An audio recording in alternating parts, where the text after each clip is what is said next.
नमस्कार, मी अजिंक्य भातंब्रेकर. तुम्ही पाहताय न्यूज 18 लोकमत. बुलेटिनच्या सुरुवातीला महत्त्वाची मोठी राजकीय बातमी आपण बघणार आहोत. औरंगाबाद दौऱ्यावर असताना मुख्यमंत्र्यांनी युती संदर्भात एक सूचक वक्तव्य केलेलं आहे. एकत्र आलो तर भावी सहकारी होऊ असं मुख्यमंत्री उद्धव ठाकरे यांनी म्हटलंय. विशेष म्हणजे केंद्रीय मंत्री रावसाहेब दानवे व्यासपीठावर असताना मुख्यमंत्र्यांनी सहकारी होऊ असं म्हटल्यानं आता राजकीय वर्तुळात चर्चांना उधाण आलेलं आहे. पुन्हा एकदा त्यामुळे आता युतीच्या चर्चांना बळ आलंय की काय असं सध्या बोललं जात आहे. मुख्यमंत्र्यांनी जे वक्तव्य केलं त्याचा रोख नेमका कुणाकडे होता, या वक्तव्याचा नेमका अर्थ काय काढायचा असा प्रश्नही आता उपस्थित केला जातोय. मुख्यमंत्र्यांनी पुन्हा एकदा युतीचे संकेत दिलेत की काय अशी जोरदार चर्चा सध्या सुरू आहे. मुख्यमंत्र्यांच्या या वक्तव्यानंतर आता राजकीय चर्चांना उधाण आलेलं आहे.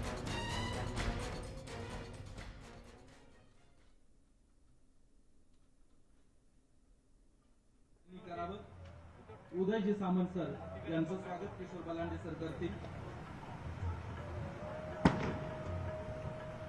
यांचं स्वागत अनुराधा व्यासपीठावरती उपस्थित असलेले माझे आजी माजी आणि एकत्र आले तर भावी सहकारी, व्यासपीठावरती उपस्थित असलेले माझे आजी माजी आणि एकत्र आले तर भावी सहकारी. मुख्यमंत्र्यांनी नेमकं काय म्हटलं हे आपण पाहिलं. मात्र मर्यादा तुम्हालाही आहेत आणि मर्यादा आम्हाला सुद्धा आहेत असं सांगत केंद्रीय रेल्वे राज्यमंत्री रावसाहेब दानवे यांनी नेमकं काय वक्तव्य केलं ते देखील पाहूया.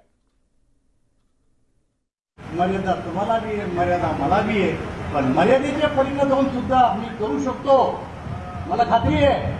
पण हे करत असताना मला राज्य सरकारची बी गरज आहे. जेव्हा जेव्हा रेल्वे आणायची असेल किंवा कोणता मार्ग करायचा असेल, मुख्यमंत्री महोदय तुम्ही माझ्या पाठीशी उभं राहा. जरूर मी या देशाचे प्रधानमंत्री नरेंद्र मोदी साहेबांना सांगेल की आमच्या राज्याच्या विकासासाठी मुख्यमंत्री महोदय मदत करायला तयार आहे, आपणही मदत करा, एवढी मी खात्री आपल्या आजच्या प्रसंगी देतो. तर दुसरीकडे मला माजी मंत्री म्हणू नका, आगामी 2 ते 3 दिवसात कळेल असं म्हणत भाजपचे प्रदेशाध्यक्ष चंद्रकांत पाटील यांनी काल एका कार्यक्रमात एक वक्तव्य केलं होतं. पाहूया. महाराष्ट्राचे माजी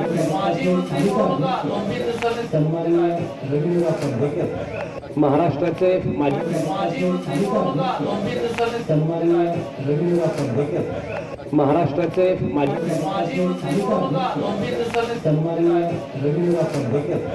महाराष्ट्राचे माजी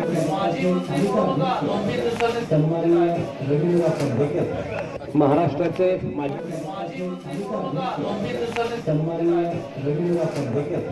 महाराष्ट्राचे चंद्रकांत पाटील नेमकं काय म्हणाले हे देखील ऐकलेलं आहे आपण. आता माजी मंत्री म्हणू नका, 2 ते 3 दिवसात नेमकं समजेल काय होणार आहे ते.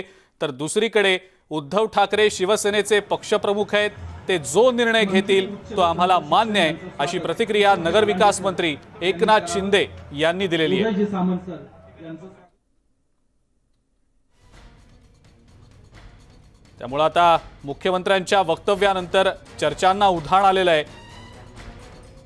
मुख्यमंत्र्यांनी नेमका कोणता संदेश दिला, त्यांच्या वक्तव्याचा रोख नेमका कुणाकडे होता, सेना भाजप पुन्हा एकत्र येणार का, अशा अनेक चर्चा सध्या राजकीय वर्तुळामध्ये सुरू आहेत. आजी माजी सहकारी असा उल्लेख करत मुख्यमंत्र्यांनी भावी सहकारी असा देखील उल्लेख केला. आणि त्यानंतर मागे वळून पाहिलं, रावसाहेब दानवे आणि भागवत कराड जे सध्या केंद्र सरकारमध्ये मंत्री आहेत त्यांच्याकडे मुख्यमंत्र्यांनी पाहिलं असं बोललं जातंय. आणि या सगळ्यानंतर चर्चा पुन्हा एकदा सुरू झाली की सेना भाजप एकत्र येणार का, मुख्यमंत्र्यांनी नेमका कोणता संदेश दिला, त्यांच्या वक्तव्याचा रोख नेमका कुणाकडे होता, याची आता जोरदार चर्चा पुन्हा एकदा सुरू झालेली आहे. आणि उद्धव ठाकरे हे शिवसेनेचे पक्षप्रमुख आहेत, ते जो निर्णय घेतील तो आम्हाला मान्य आहे अशी प्रतिक्रिया नगरविकास मंत्री एकनाथ शिंदे यांनी दिली होती. पाहूया.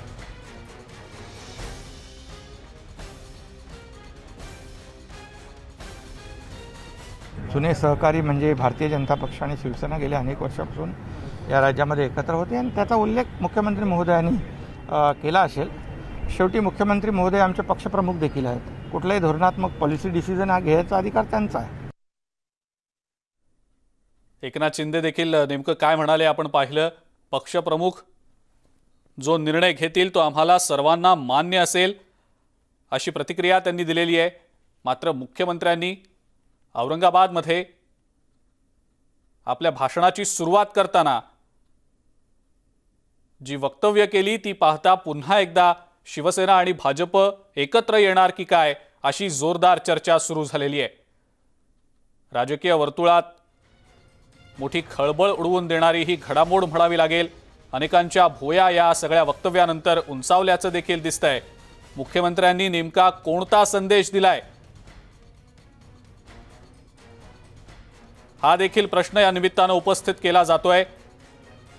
मुख्यमंत्र्यांनी जे वक्तव्य केलं त्यानंतर कार्यक्रमाच्या समारोपाच्या वेळेला रावसाहेब दानवे आणि भागवत कराड यांच्या सोबत मुख्यमंत्र्यांचा संवाद सुद्धा झाला.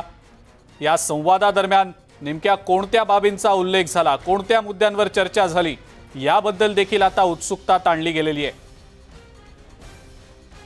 तर दुसरीकडे रावसाहेब दानवे यांनी म्हटलं की मर्यादा तुम्हाला देखील आहेत, मर्यादा आम्हाला सुद्धा आहेत, पण मर्यादे पलीकडे जाऊन जर काही करायचं असेल तर त्याबद्दलची तयारी आहे. आपण या बाबतीत नक्कीच पुढाकार घेऊ शकतो असं सूचक वक्तव्य केलंय. त्यामुळं या सगळ्या वक्तव्यांनंतर आता काय राजकीय घडामोडी घडतात हे पाहणं अतिशय महत्त्वाचं ठरणार आहे. याचबद्दल अधिक माहिती आपण जाणून घेऊया. सिद्धार्थ गोदाम आपले प्रतिनिधी आपल्या सोबत आहेत सध्या फोन लाईनवरनं. सिद्धार्थ, मुख्यमंत्र्यांच्या या वक्तव्याचा रोख नेमका कुणाकडे होता असा प्रश्न उपस्थित होतोय. निश्चितपणे मुख्यमंत्र्यांनी ज्या पद्धतीने आपल्या भाषणाला सुरुवात केली, आजी माझी एकत्रित आले तर भावी पिढी निर्माण होते किंवा भावी आपल्याला सगळ्या गोष्टी करता येतील अशा पद्धतीचं वक्तव्य केलं. आणि ज्या स्टेजवर हे वक्तव्य केलेलं त्या स्टेजवर भाजपचे रावसाहेब दानवे असतील किंवा भागवत कराड असतील दिग्गज नेते त्या ठिकाणी होते आणि त्यामुळं कुठेतरी एक पॉझिटिव्हनेस त्या ठिकाणी सेना भाजपमध्ये. सिद्धार्थ, मला माफ करा, मी थांबवतोय तुम्हाला काही क्षणांसाठी. आपल्या सोबत भाजपचे आमदार राम कदम आहेत सध्या फोन लाईनवरनं.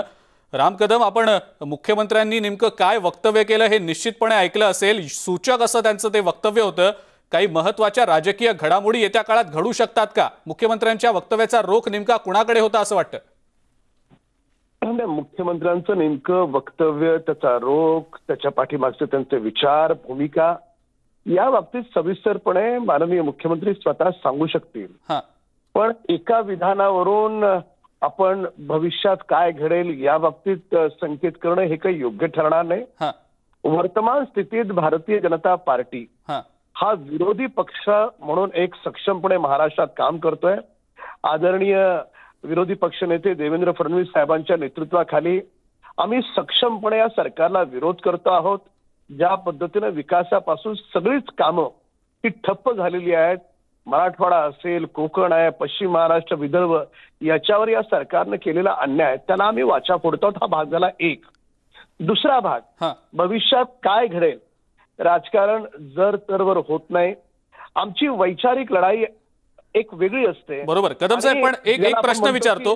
तुम्ही भूमिका मांडताय, पण एक प्रश्न विचारतो. भाजपचे प्रदेशाध्यक्ष चंद्रकांत पाटील यांनी काल एका कार्यक्रमाच्या उद्घाटनाच्या वेळेला माजी मंत्री असं म्हणू नका, 2 ते 3 दिवसात कळेलच असं एक सूचक वक्तव्य केलं होतं. या वक्तव्याचा मग नेमका अर्थ काय काढायचा? आणि आज जे वक्तव्य मुख्यमंत्र्यांकडनं होतंय त्यानंतर रावसाहेब दानवे देखील एक सूचक वक्तव्य करून गेले. या सगळ्या वक्तव्यांचा जर अर्थ काढायचा झाला तर काहीतरी पडद्यामागे होतंय की काय, शिस्तय की काय, अशा चर्चा आता सुरू झाल्या. त्याबद्दल नेमकं काय वाटतं? कसं आहे, राष्ट्रवादी काँग्रेस बरोबर शिवसेनेला जाणं ही अनैसर्गिक युती आहे. म्हणजे काँग्रेस आणि राष्ट्रवादीचा हिंदू विरोध, प्रखर हिंदू विरोध हा देशाला माहिती आहे. म्हणजे ज्यांचा हिंदू विरोध आहे त्या पक्षाबरोबर हिंदुत्वाची भाषा बोलणारी शिवसेना कशी जाते ही पूर्णपणे अनैसर्गिक, लोकांना, पक्षाला आणि संस्थापक स्वर्गीय बाळासाहेब ठाकरेंच्या विचाराला न पटणारी ही युती आहे.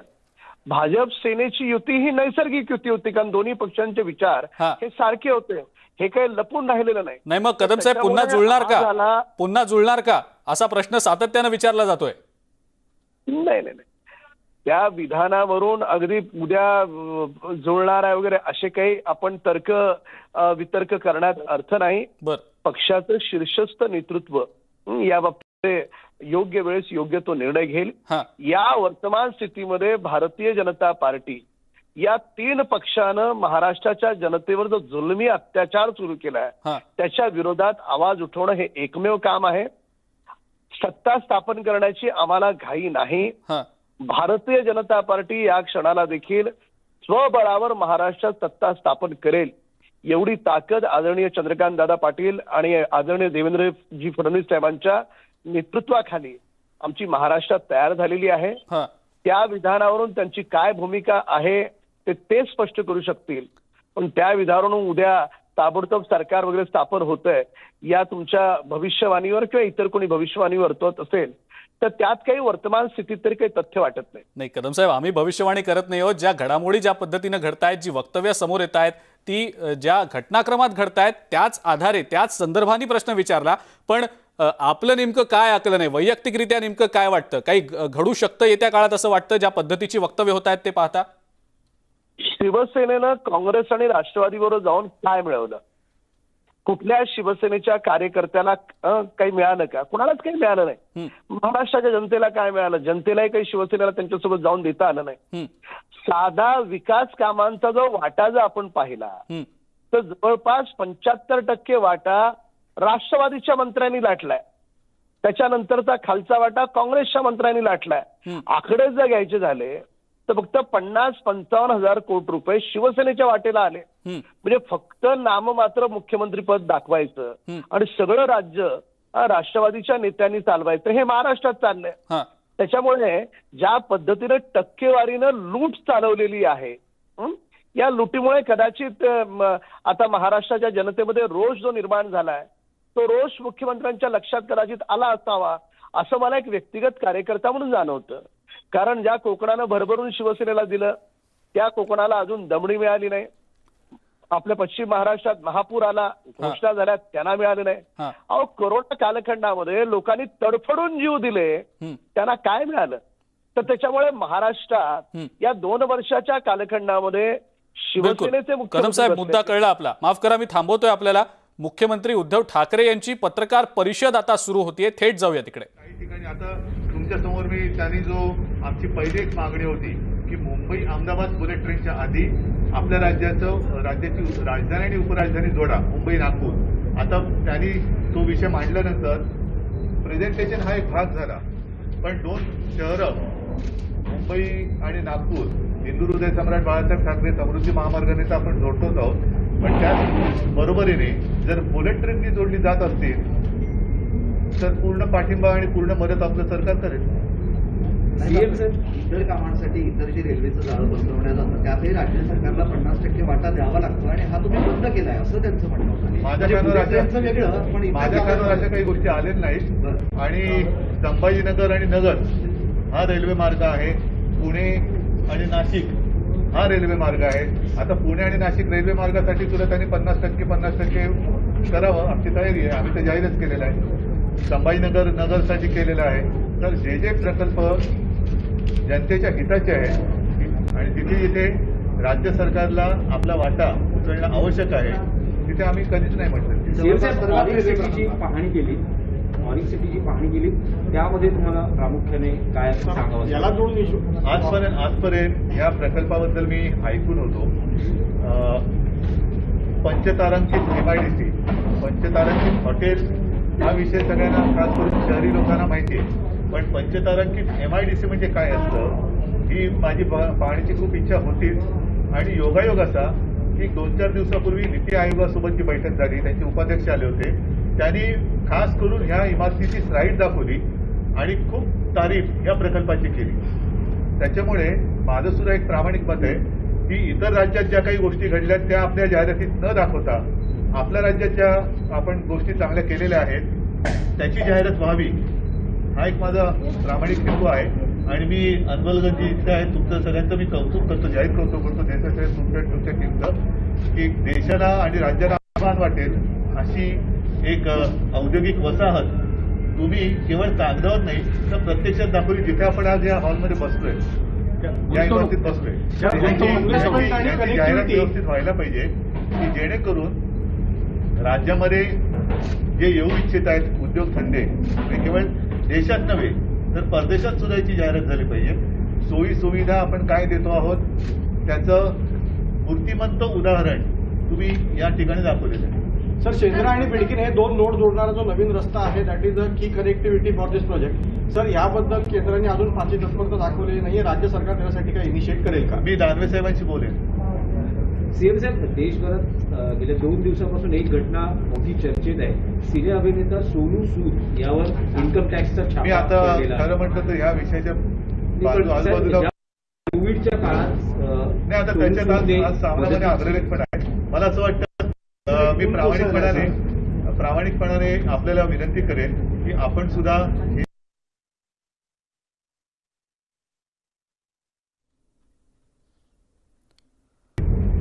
केवळ आपल्या राज्यालाच नव्हे तर देशाला दाखवा.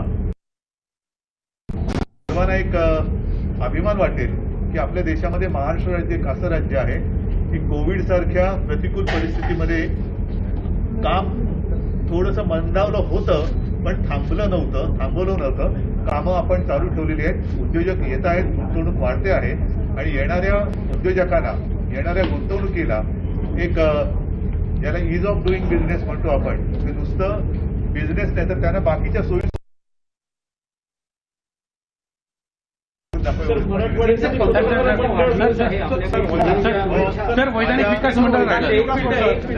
माननीय पंतप्रधानांचा आज वाढदिवस आहे. ट्विटरवर तर शुभेच्छा दिलेल्याच आहेत पण आमच्या सगळ्यांच्या वतीने व्यक्तिगत माझ्या आणि शिवसेनेच्या आणि मला वाटतं माझ्या सर्व सहकाऱ्यांच्या वतीने त्यांना मनपूर्वक शुभेच्छा देतो. त्यांना निरोगी आनंदी दीर्घायुष्य लाभो अशी शुभेच्छा देतो आणि ह्या मनापासून देतोय. केवळ बोलायचं म्हणून मी बोलत नाही तर मनापासून.